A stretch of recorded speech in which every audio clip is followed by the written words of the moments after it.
Olá, eu sou Pio Carvalho, é uma honra, é uma alegria poder estar falando com você. Nós estamos disponibilizando para você uma mensagem bíblica, uma palavra de Deus. Nós queremos entregar um pão sagrado a você. Abra o seu coração, permita que o Espírito Santo ministre você, edifique você, construa você pela palavra de Deus. Nem só de pão viverá o homem, mas de toda a palavra que procede da boca de Deus. Receba esse pão sagrado e seja abençoado em nome de Cristo Jesus. Amém.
Eu quero compartilhar um pensamento bíblico com o seu coração e eu quero usar como título Nosso Segredo. Muitas pessoas perguntam, qual que é o segredo da comunhão cristã ABA? 28 anos salvando vidas, formando líderes, 28 anos pregando o Evangelho, 28 anos servindo ao Senhor com alegria. No livro dos Salmos, no capítulo 135, versículos 5 e 6, esses dois versículos para mim, textos muito importantes, muito relevantes. Há muitos anos, Deus tem falado comigo através desses dois versículos. Na verdade, sei que o Senhor é grande, que o nosso soberano é maior do que todos os deuses. O Senhor faz tudo o que lhe agrada nos céus e na terra, nos mares e em todas as suas profundezas. Eu me lembro que há 30 anos atrás, eu lendo esse texto, e eu fiquei admirado com a expressão. Na verdade, o salmista diz, eu sei que o Senhor é grande. Ele estava dizendo, eu não ouvi falar, eu tenho experienciado, experimentado, eu sei que Ele é grande, eu sei que Ele é grande, eu sei que Ele é soberano e que a vontade dEle é feita nos céus, na terra, porque Ele tem criado todas as coisas que os nossos olhos contemplam. Então é com muita alegria, com muita gratidão, que nós estamos celebrando 28 anos desse nosso ministério, dessa nossa igreja. 28 anos tem uma relevância, tem uma significância. Nós temos aprendido que Deus, Ele movimenta através de ciclos, de tempos. Temos aprendido sobre 3 anos, ciclos de 7 anos, ciclos de 10 anos. E quando eu olho aqui 28 anos, na verdade são 4 ciclos de 7. Não é? 7, 7, 14, mais 7, 28 anos. Então estamos encerrando 4 ciclos de 7 anos e estamos iniciando um 5º ciclo de 7 anos. De repente você pensa assim, mas isso é importante? Isso tem algum significado para nós? Então eu quero colocar aqui, eu tinha 7 segredos para compartilhar com você, mas por causa do tempo eu vou compartilhar 3 segredos do nosso ministério. 3 segredos. O primeiro é o segredo dos ciclos de 7 tempos. Então me permita dar-lhe alguns exemplos sobre o número 7 na Bíblia Sagrada. O número 7 significa totalidade, significa que algo está completo, está acabado. Número 7. E por isso o número 7, ele está ligado sempre a descanso, sempre está ligado a repouso. Depois que se termina um trabalho, em seguida vem o descanso. Concluiu um trabalho, vem o descanso. E nós encontramos por toda a Bíblia Sagrada que se trabalha durante 6 períodos, 6 tempos, 6 dias, 6 semanas, 6 anos, e aí então vem o descanso. E por isso o número 7 é muito importante. Eu, lendo essa semana, umas semanas atrás, caiu nas minhas mãos uma matéria de uma universidade onde eles trabalham com a neurociência. E nessa matéria, nesse material, estava escrito o seguinte, que eles descobriram que se você quer educar a sua mente, se você quer de fato memorizar algo para você não esquecer, você precisa ler aquele assunto, voltar àquele assunto, se deparar com aquele assunto a cada 7 dias. E se você fizer isso, a cada 7 dias, rever o conteúdo, você vai memorizar, você vai fixar, você vai possuir, dominar aquele assunto. Então, se você fizer aquilo a cada 7 dias, durante 7 semanas, você vai gravar aquele assunto. Você vai estudar inglês. Não, inglês é fácil. Você vai memorizar um livro da Bíblia. Tá? Então você vai memorizar Efésios. Então você precisa ler Efésios, um capítulo.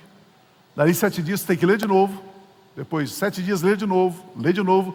Durante 7 semanas você gravou, você memorizou esse capítulo. Faça esse teste depois. É o que a ciência está trabalhando, pesquisando, descobrindo.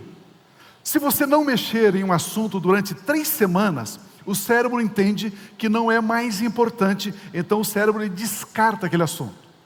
Ele coloca num outro arquivo e você não se lembra mais daquilo. Se você ficar 3 semanas sem vir à igreja, o teu cérebro vai dizer que não é importante mais vir ao culto.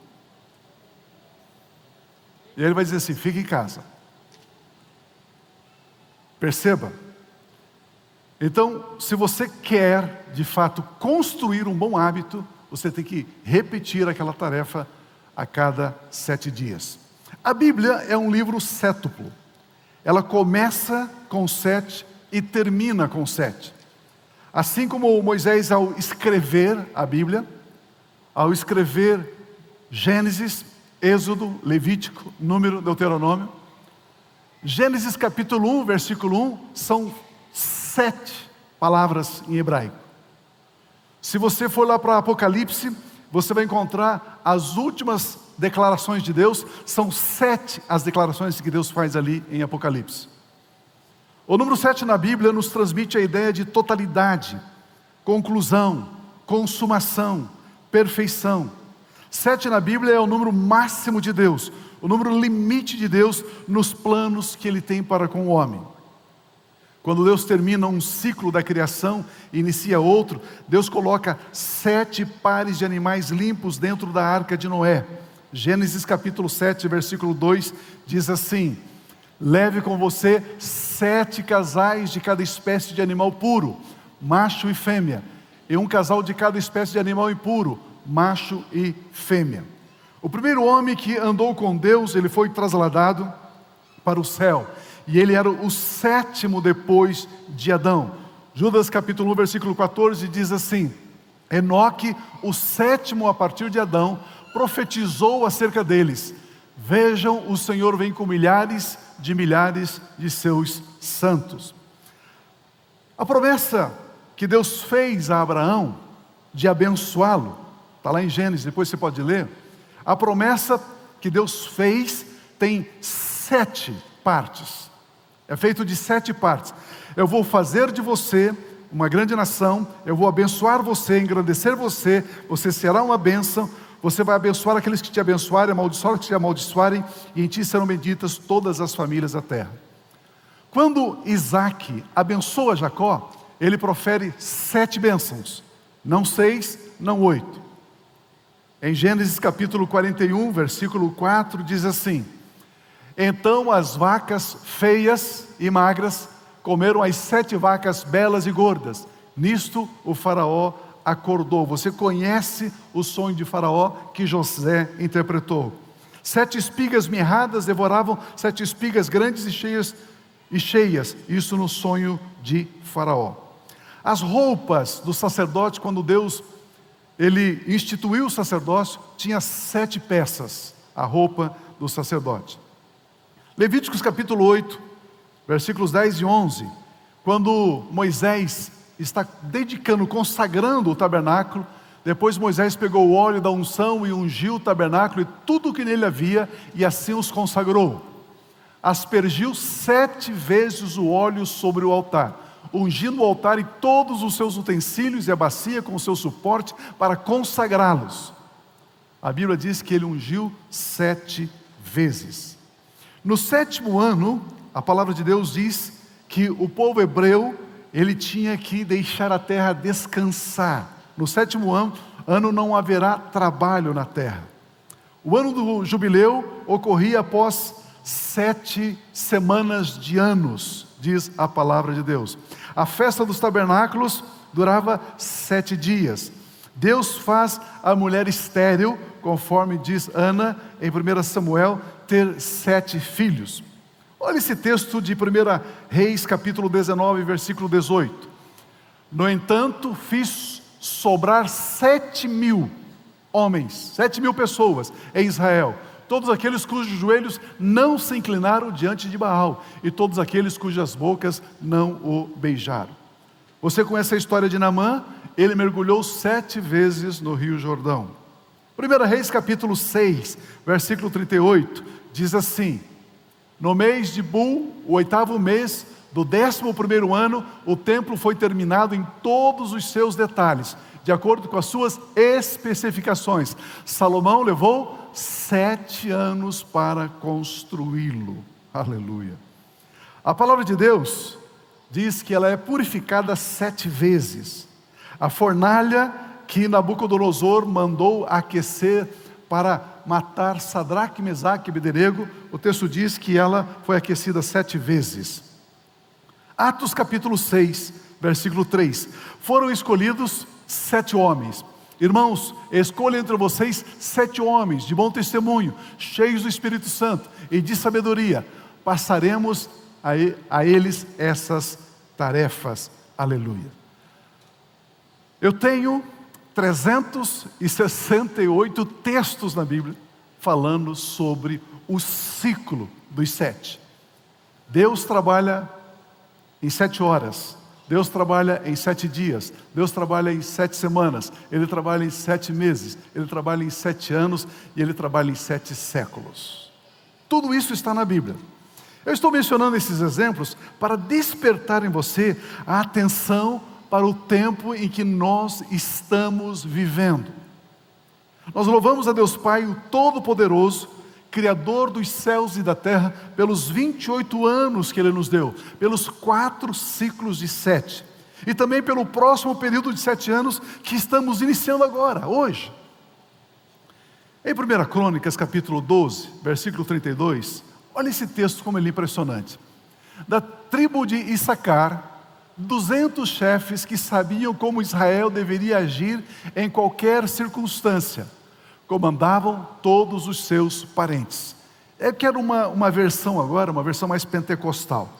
A minha versão diz assim: da tribo de Issacar, 200 chefes com seus parentes, todos eles entendiam, sabiam discernir bem os acontecimentos daquele tempo, e sabia qual era o melhor caminho a seguir.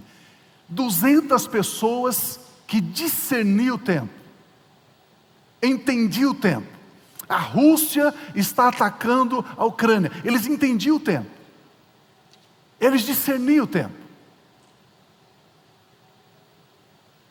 A economia está caminhando para essa direção. Eles entendiam o tempo, discerniam o tempo.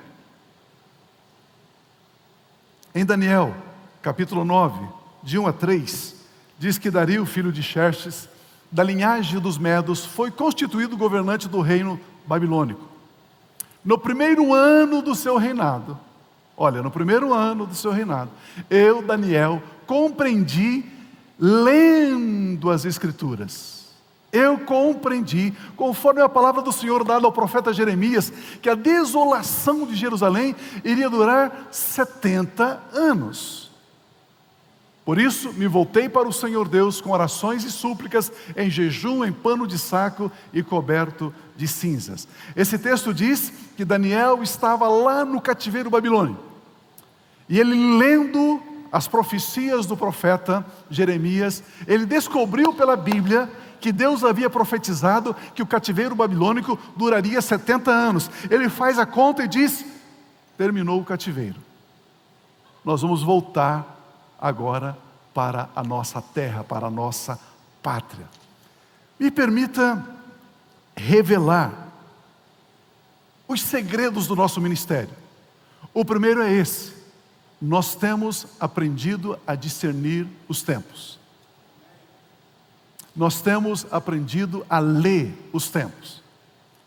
Irmãos, nós estamos entrando no 5º período de 7 anos. O número 5, você sabe que na Bíblia, deixa eu começar do primeiro. O número 1, você sabe que fala de começo. O número 2, de confirmação. O número 3 é o número divino. O número 4 é o número da terra. O número 5 é a graça. O número 6 é o número do homem. O número 7 é quando completa, quando termina. Então nós estamos entrando num período, num ciclo de 7 anos, que é o 5º, que fala da graça de Deus, que fala do favor de Deus, que fala do amor de Deus. E uma das coisas que eu mais tenho buscado de Deus é: Senhor, revela-me os mistérios da Tua palavra. Senhor, abra os olhos do nosso espírito, abra os olhos do nosso coração, do nosso espírito. Olhos estes que foram fechados lá no Éden, quando Adão e Eva pecaram. Lá eles perderam essa visão espiritual, os olhos espirituais foram fechados. Senhor, abra os nossos olhos. Pai, nós somos a igreja, nós somos a noiva de Cristo Jesus, e nós não podemos estar vivendo esses dias sobre a terra como que alienados, como que não percebendo, como não discernindo esse momento que estamos vivendo. A Bíblia diz que quando Daniel descobriu que era 70 anos, ele começou a orar dizendo: Senhor, está escrito, são 70 anos. Senhor, leva-nos para fora desse cativeiro. Precisamos entender isso. E nós temos buscado de Deus o discernimento dos tempos em que nós estamos vivendo. Queridos, nós estamos no 2º ano, da 2ª década desse milênio, ou desse século. Vamos chamar de século, é melhor. Jesus, ele disse certa feita: daquele dia e hora, ninguém sabe. Jesus, ele não disse, daquele dia ninguém sabe, ou daquela hora ninguém sabe. Se Jesus tivesse dito, olha, daquela hora ninguém sabe, pela Bíblia nós diríamos, ele vem sim no começo do 7º dia. Mas quando ele disse, daquele dia, então nós não sabemos se vai ser no final do 6º dia ou no início do 7º dia. Estou falando grego aqui ou não? Não, né? O que eu estou dizendo? Estou dizendo que de Adão até Jesus, 4.000 anos, 4 dias, ok? De Jesus, a ascensão dele, até o arrebatamento da igreja, ou segunda vinda de Cristo, 2 dias, ok? 2.000 anos, 4 com 2, 6. Nós vamos entrar no 7º, no descanso, no Shabat, que é quando Jesus vem buscar a igreja. Então nós não sabemos se é no final do 6º dia, daquele dia e hora ninguém sabe. Não sabemos se é no final do 6º ou no início do 7º.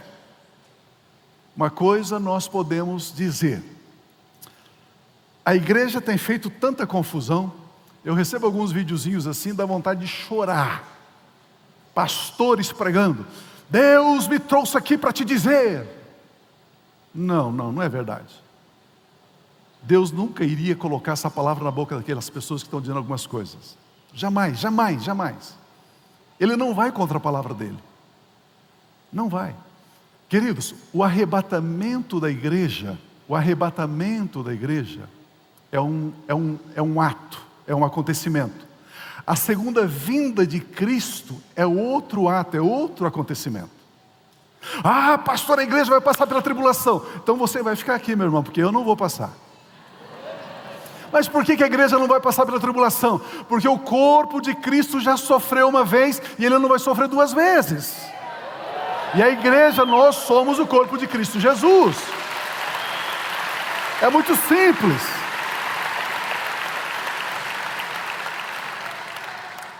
E não existe nenhuma profecia bíblica para se cumprir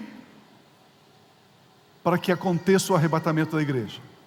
Existe sim profecias que precisam se cumprir para a segunda vinda de Cristo, mas para o arrebatamento não. Aleluia! Aleluia! Eu nem sei se você vai receber o salário do mês que vem. De repente, vamos embora. Vamos embora. Graças a Deus.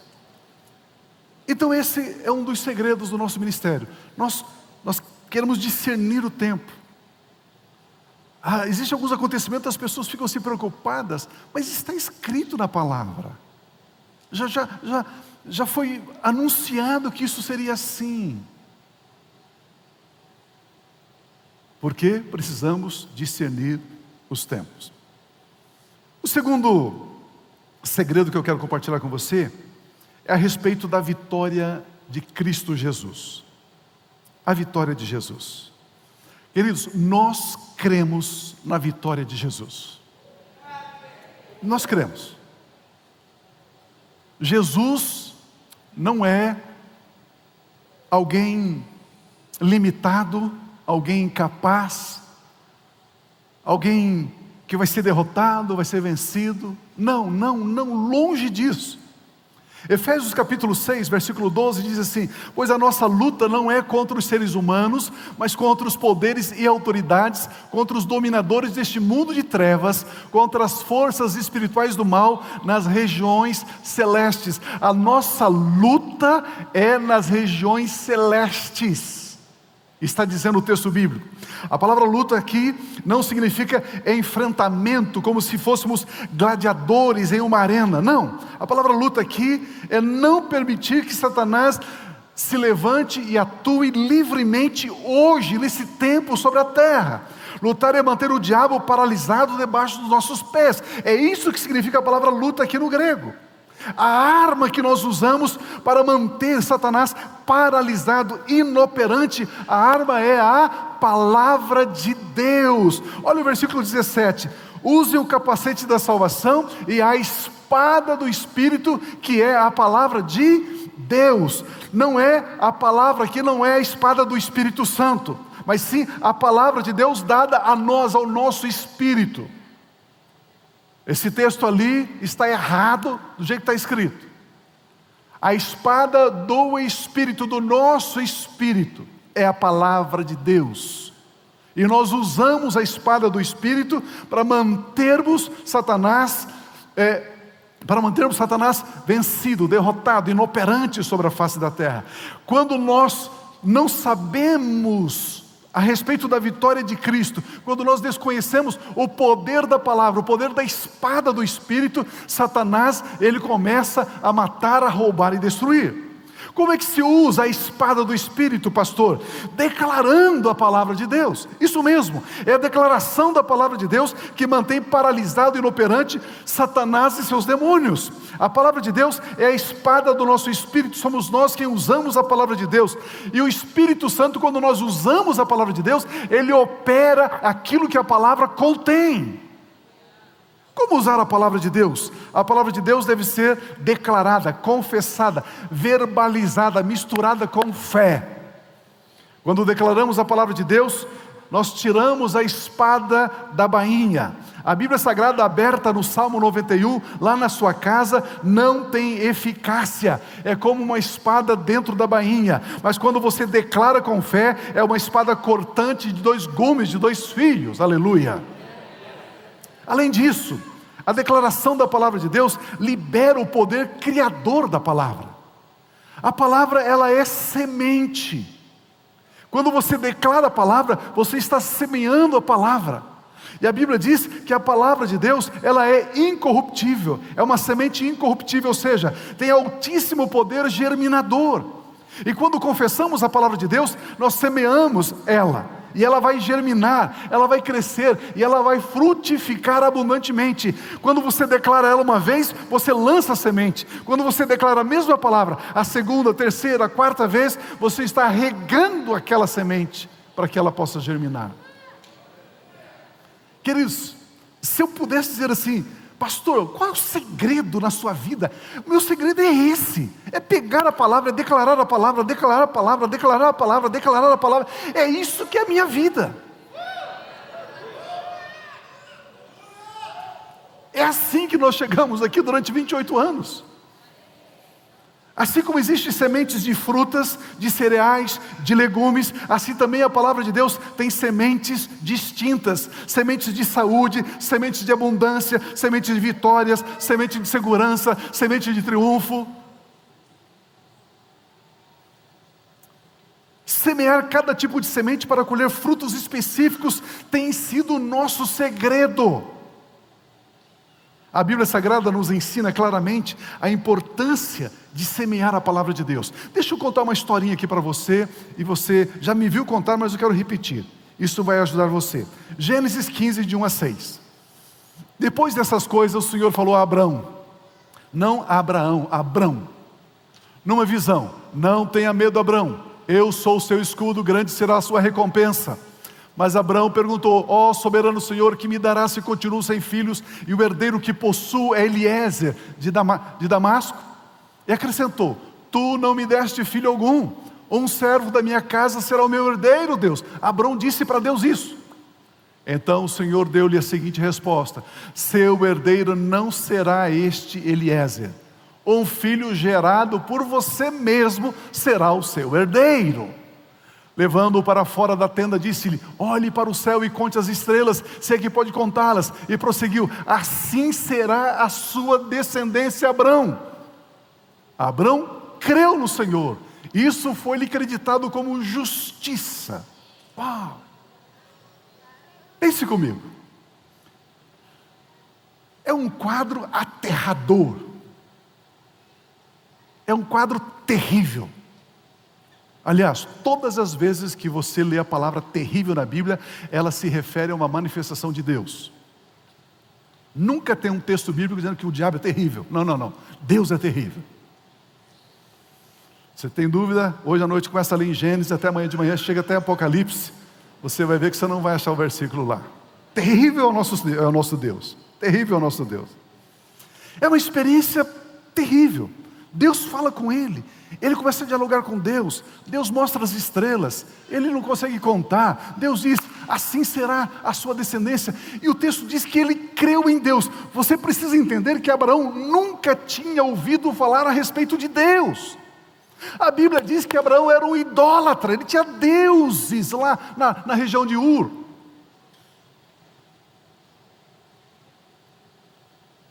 Agora Deus fala com ele. Ele não tinha nenhuma referência. E o texto diz que eu creio nesse Deus que falou comigo. Eu creio nesse Deus que falou comigo. Eu creio nele. Deus entrega a Abraão uma promessa, uma semente. Um filho gerado por você mesmo será o seu herdeiro. Veja, a narrativa bíblica frisa que Abraão creu no Senhor. Diga comigo assim: crer no Senhor.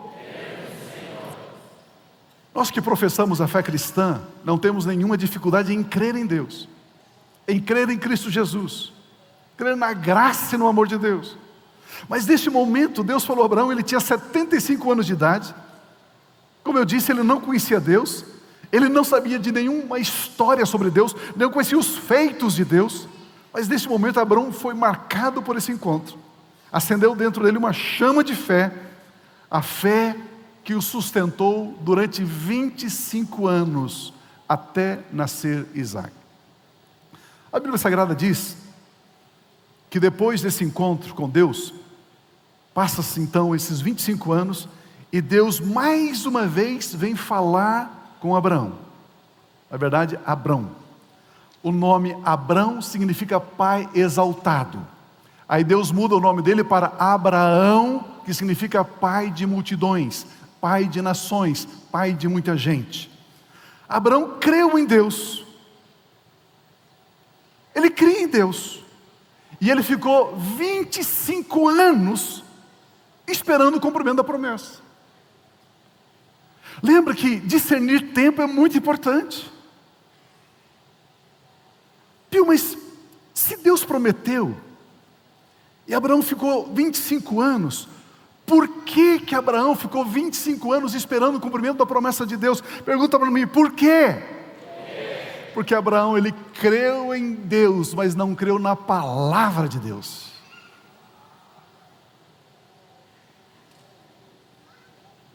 Deixa eu repetir isso. Abraão creu em Deus, diz o texto, Mas Abraão não creu na palavra de Deus. Pastor, como assim? Me ajuda. Vamos ler Gênesis 17, de 1 a 5. Quando Abraão estava com 99 anos, 75, 99, de idade, o Senhor lhe apareceu e disse: eu sou o Deus Todo-Poderoso, ande segundo a minha vontade, seja íntegro. Estabelecerei a minha aliança entre mim e você e multiplicarei muitíssimo a sua descendência. Abraão prostrou-se, rosto em terra, e Deus lhe disse: da minha parte, esta é a minha aliança com você, você será pai de muitas nações. Não será mais chamado Abrão, seu nome será chamado Abraão, porque eu o constituí pai de muitas nações. Aleluia. O que Deus faz aqui? Abraão cria em Deus, mas Abraão não tinha aprendido a crer na palavra de Deus. Como assim, pastor? Quando Deus muda o nome de Abrão para Abraão, e aí ele chega em casa e diz assim: Sara, minha velha, eu tive um encontro de novo com Deus. Ih, Abraão, você falou isso há 25 anos atrás, que você crê em Deus, que Ele falou com você. Mas você já esperou 25 anos, Abraão, e nada aconteceu. Pois é, Ele mudou meu nome. Ele fez o quê? Ele mudou meu nome. Como assim? Pois é, eu me chamo Pai Exaltado. E agora Ele diz que o meu nome é Pai de Nações, Pai de Multidões. Ah, é? É. Ele sai ali no vilarejo, e ele vai cumprimentar lá: ô Pai Exaltado, seu Abrão. Ele: não, eu mudei de nome. Como assim? Agora eu sou Pai de Multidões. Pai de multidões. Além de velho, está caduco, está gagá. Mas a hora que ele diz: eu sou pai de multidões, ele também começou a crer na palavra. Ele começou a declarar a palavra.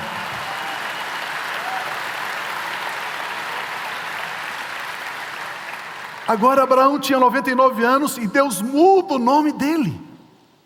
E todas as vezes que alguém agora tinha que chamá-lo, ele só atendia se chamasse ô Pai de Nações, Pai de Multidões. Pois não. Se chamasse ele, ô Pai Exaltado, ele: não é comigo que vocês estão falando. Ô Pai de Multidões, Pai Exaltado. Pois não, estou aqui, sou eu. Eu sou o Pai de Multidões, sou o Pai Exaltado. Não mais o Pai Exaltado. Depois que ele começou a declarar que era Pai de multidões, o que aconteceu? Olha capítulo 21, versículo 1. O Senhor foi bondoso com Sara, como lhe dissera, e fez por ela o que prometera. Sara engravidou e deu um filho a Abraão em sua velhice, na época fixada por Deus em sua promessa. Abraão deu o nome de Isaque ao seu filho que Sara lhe dera. Quando o seu filho Isaque tinha 8 dias de vida, Abraão circuncidou conforme lhe havia ordenado. Olha versículo 5. Estava ele com 100 anos de idade, quando lhe nasceu Isaque, seu filho. Quando foi que ele começou a dizer que ele era pai de multidões? Com 99 anos. Percebe? Qual que é o nosso segredo? O nosso segredo é crer em Deus e crer na palavra de Deus. Quando você une essas duas coisas, naquele ano cumpriu-se a promessa de Deus na vida de Abraão. Quando você começa a declarar a palavra de Deus, começa a se cumprir na sua vida. Vejamos que esse ensinamento ele é poderoso. Ele é poderoso. Pio, você está dizendo então que Abraão não precisava esperar 25 anos se ao receber a palavra de Deus, ele tivesse crido em Deus e na palavra e verbalizado e declarado e confessado a palavra? Provavelmente não, porque quando ele começou a dizer, a confessar a palavra, cumpriu-se na vida dele a promessa. A palavra é semente, e semente tem que ser semeada. Quando você declara a palavra, você semeia. Depois de 25 anos, Deus muda o nome dele. Agora então vem o cumprimento. Que grande segredo! Abraão primeiramente creu em Deus. Agora então, ele crê também na palavra de Deus. Abraão aprende a crer na palavra de Deus. E quando nós cremos na palavra de Deus, é quando nós declaramos a palavra de Deus. Ele diz: eu sou pai de multidões, sou pai de multidões. Naquele ano que ele começou a declarar, nasceu Isaac. O que aprendemos aqui é que crer em Deus é apenas parte do processo. É necessário crer em Deus e também crer na palavra de Deus. E quando é que cremos na palavra de Deus? Quando confessamos, como declarando a palavra de Deus. Esse tem sido um dos segredos do nosso ministério. Crer em Deus, crer na palavra de Deus e declarar e confessar a palavra de Deus. Dia após dia, aonde você está, por onde você for, declare a palavra de Deus, declare a palavra de Deus. Queridos, quando dizemos que somos o que a palavra de Deus diz que somos, nós somos. Quando dizemos que podemos o que a palavra de Deus diz que podemos, nós podemos. Quando dizemos que temos o que a palavra de Deus diz que temos, nós temos. É assim que funciona. Olha 1 Coríntios, 2 Coríntios 4,13, está escrito: criei, por isso falei. A fé sem obras é morta. E qual que é a obra da fé? Falar. Criei, por isso falei. Com este mesmo espírito de fé, nós também cremos e por isso nós falamos. Diga assim: nós cremos, por isso nós falamos. Mais uma vez, nós cremos e por isso nós falamos. Crer na palavra de Deus é o primeiro passo, confessar a palavra de Deus é o segundo passo. A Bíblia Sagrada chama esse processo de espírito de fé. Falar a palavra de Deus é usar a palavra de Deus a fim de revelar o que está aqui no nosso coração, porque a boca fala daquilo que o coração está cheio. Queridos, é impressionante você encontrar crente murmurando, reclamando, dizendo que está difícil, que está apertado, que não tem mais saída, que não tem mais jeito. Meu irmão, você está semeando desgraça na sua vida.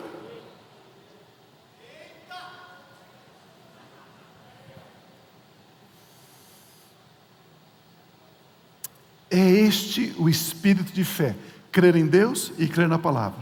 A obra da fé é declarar a palavra de Deus, pois a fé sem obra, como eu disse, é morta. Precisamos aprender esse segredo, crer em Deus, primeiro passo. Depois nós cremos na palavra de Deus, segundo passo. Depois nós declaramos, confessamos a palavra de Deus, terceiro passo. E o quarto passo é ir para o abraço, receber a vitória. Simples assim.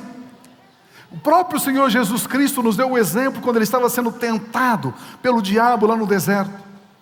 Ele sempre disse: escrito está, escrito está, escrito está, escrito está. Ele sempre citou a palavra, ele sempre usou a espada do Espírito. Amados irmãos e irmãs, palavras são as coisas mais importantes do universo. Irmãos, palavras são as coisas mais importantes que existem. Antes desse templo ser construído, começou tudo com palavras. Antes desse seu tênis estar no seu pé, começou com palavras. Antes de ter esse paletó aqui, começou com palavras.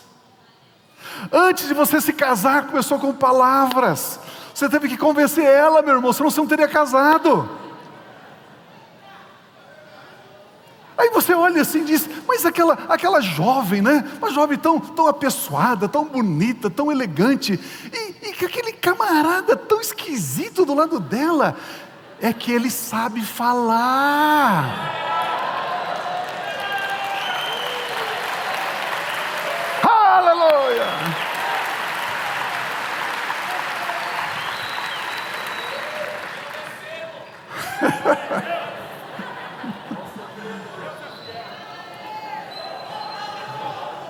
Senti a unção do casamento aí, ó. Está liberado. Palavra é muito importante. Os políticos, ano após ano, eleição após ano, contam a mesma mentira para você e você acredita? Não é assim? Não, eu vou trabalhar na segurança, não, na educação. A mesma mentira. Palavras sempre vêm carregadas de fé. Palavras também podem vir carregadas de dúvida. Palavras vêm carregadas de vida, mas também podem vir carregadas de morte, diz a Bíblia. Nós estamos aprendendo o segredo de que em nossa boca existe um milagre. Vamos aprender algo central para vivermos em vitória. Vamos chamar a existência aquilo que está na palavra de Deus. Pastor, mas eu sou uma pessoa de fé. Mas não basta, meu irmão, não basta, minha irmã. Olha esse texto de Tiago 2,19. Você crê que crê que existe um só Deus? Muito bem, até mesmo os demônios creem e tremem. Os demônios creem em Deus mais do que eu e você.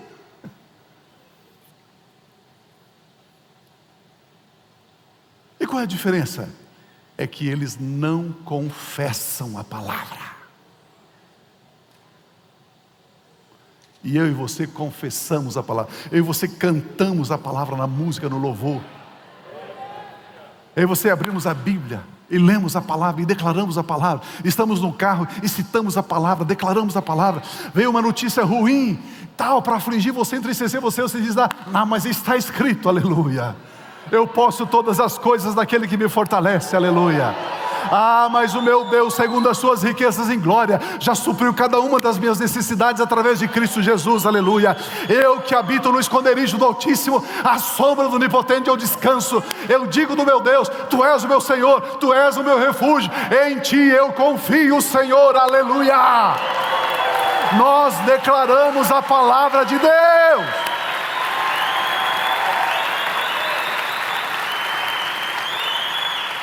Tem muitos cristãos que creem em Deus, tá bom. Mas existem alguns cristãos que, além de crer em Deus, eles creem também na palavra de Deus. Isso é bom.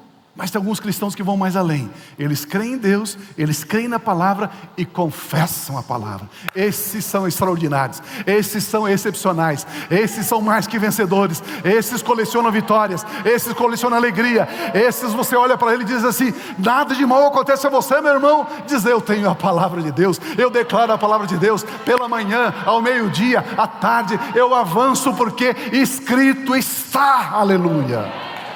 Aleluia, aleluia.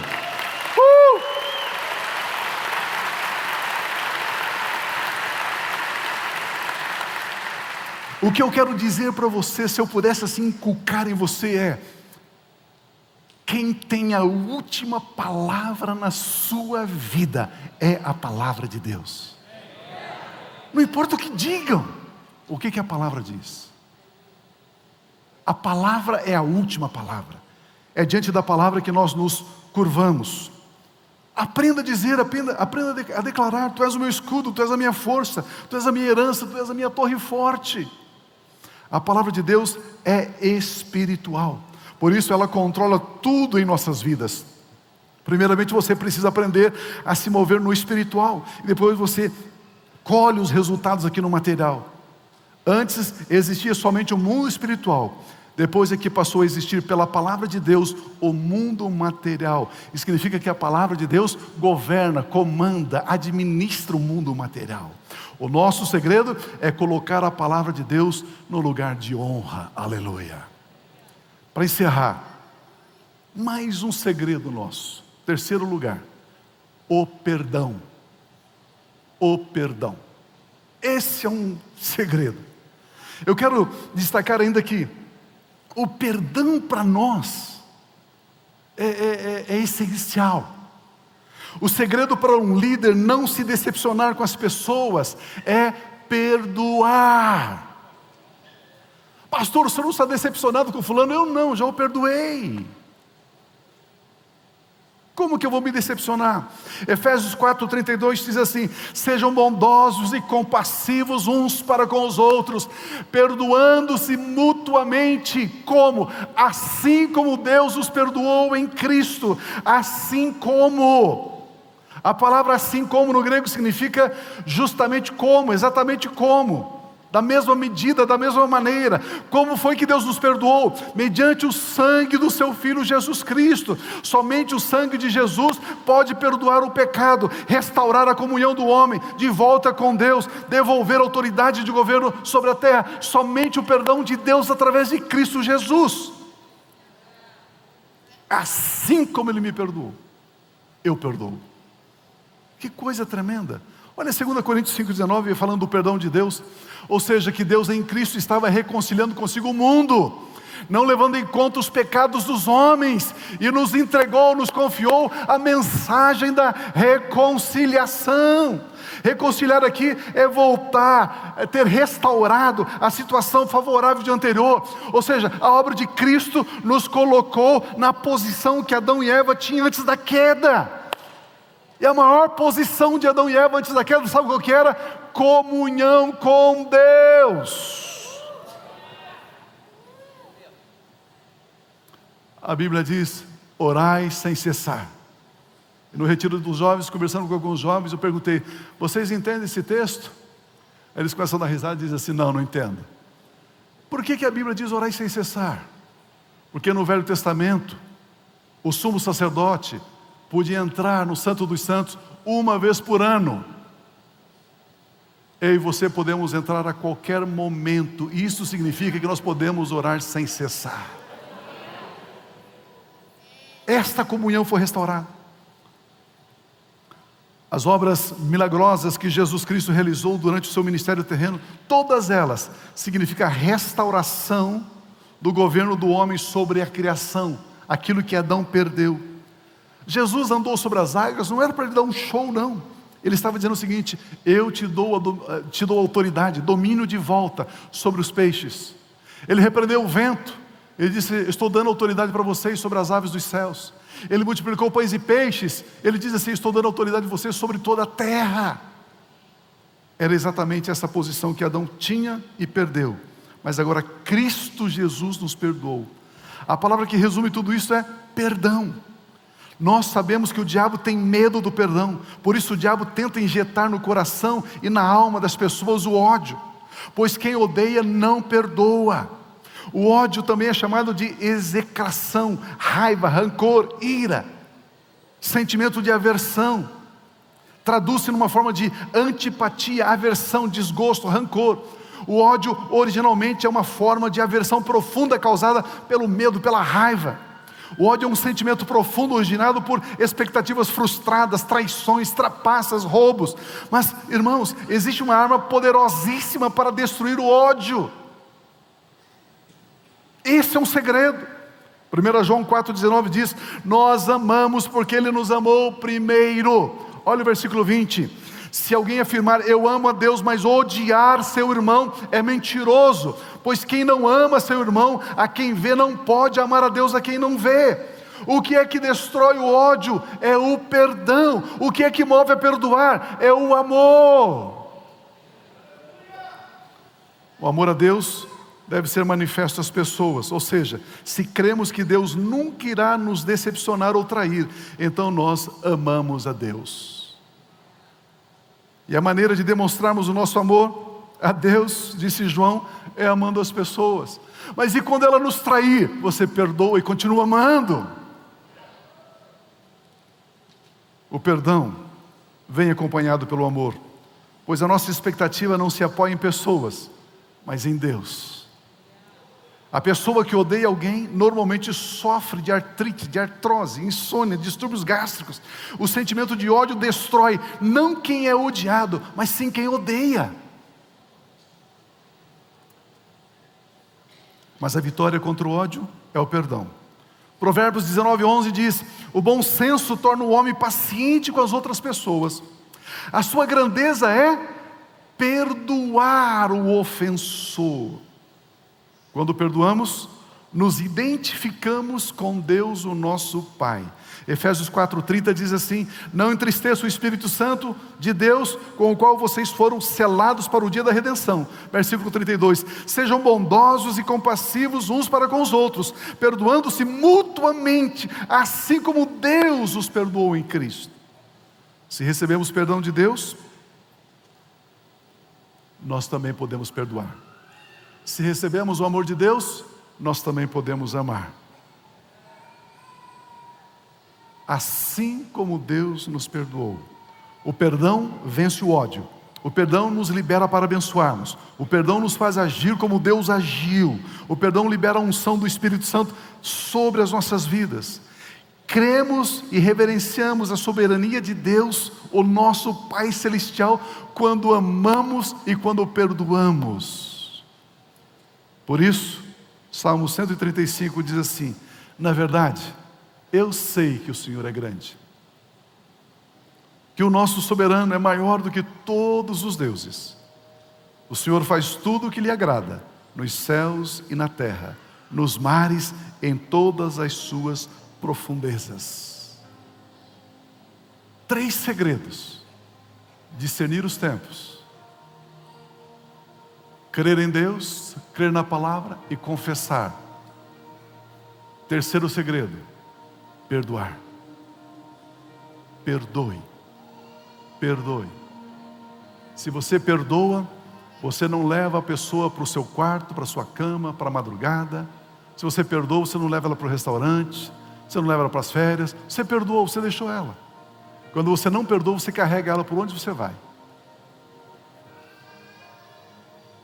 Esse é um dos mistérios desse ministério. Perdoar. Perdoa, deixa para lá. Largue. Largue. Não, mas falaram de você, deixa para lá.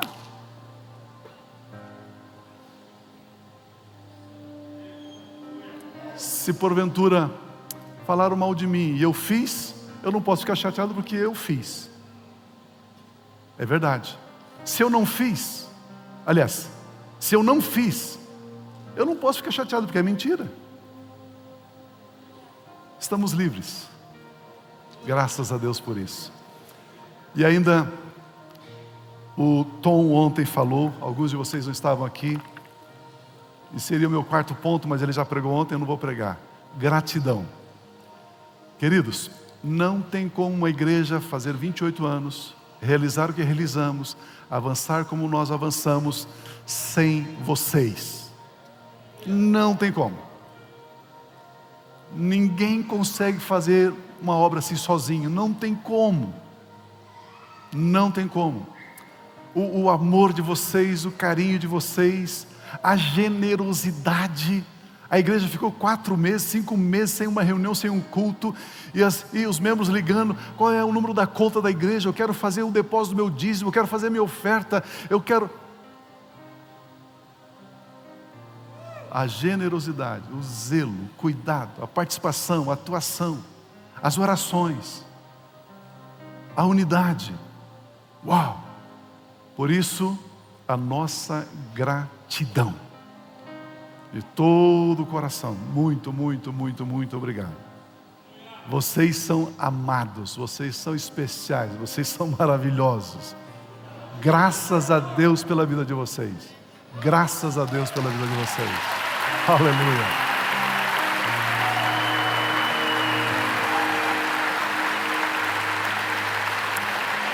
Aleluia. Vamos ficar em pé, por gentileza? Aleluia. Existe um gesto que as religiões da terra copiaram, mas é um gesto de reverência e gratidão. Sabe com esse gesto? Quando você junta as 2 mãos assim, ó. É um gesto de reverência e gratidão a Deus. Se você sentir liberdade, faça isso, assim. Aperta bem as tuas mãos assim e diga assim: muito obrigado, Pai Celestial, pela dádiva da minha salvação. Muito obrigado, Pai Celestial, pela dádiva do Teu Santo Espírito, da Tua Palavra. E agora eu sei que eu sou um filho amado. Em nome de Jesus. Amém. Amém. Amém. Amém. Amém. Amém. Amém. Amém.